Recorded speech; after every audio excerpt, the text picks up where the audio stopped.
Deadline 2 hari lagi, tapi bahan baku belum datang. Harusnya hari ini udah mulai produksi batch besar itu. Loh, gak ada konfirmasi dari supplier? Aku kirim email minggu lalu kok mereka gak respon. Jangan-jangan mereka pikir bukan tanggung jawab mereka.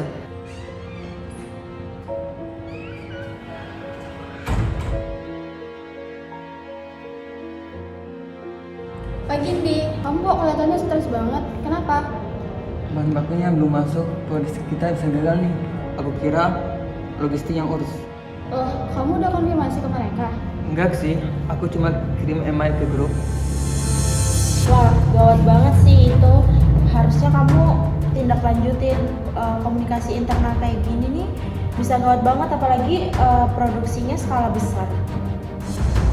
Loh, gak ada konfirmasi dari dua klien mereka, tapi bahan baku jarak mereka. Jangan-jangan mereka pikir bukan tanggung jawab mereka. Gawat banget apalagi produksinya skala besar.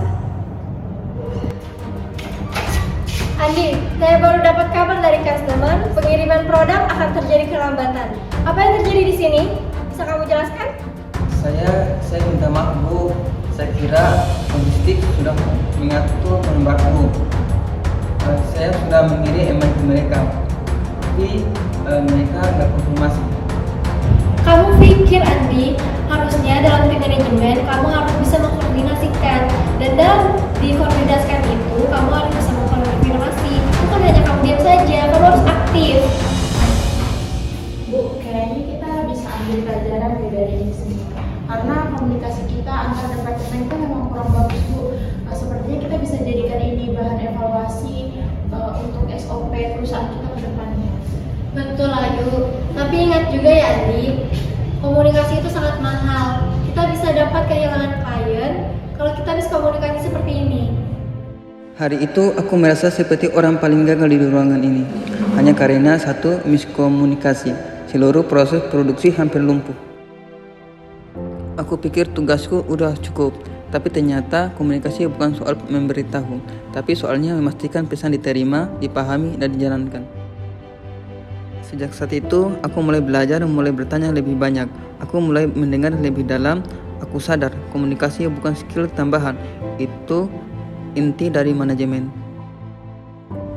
Sekarang semua tim bisa lihat jadwal produksi, pengiriman, sama stok bahan di gudang. Jadi nggak bingung harus kerjain apa lagi. Dan kita mulai pakai check-in harian. Jadi sebelum kerja, kita pastikan semua orang tahu posisi dan tanggung jawabnya. Benar sih itu. Udah makan siang, yuk makan. Yuk!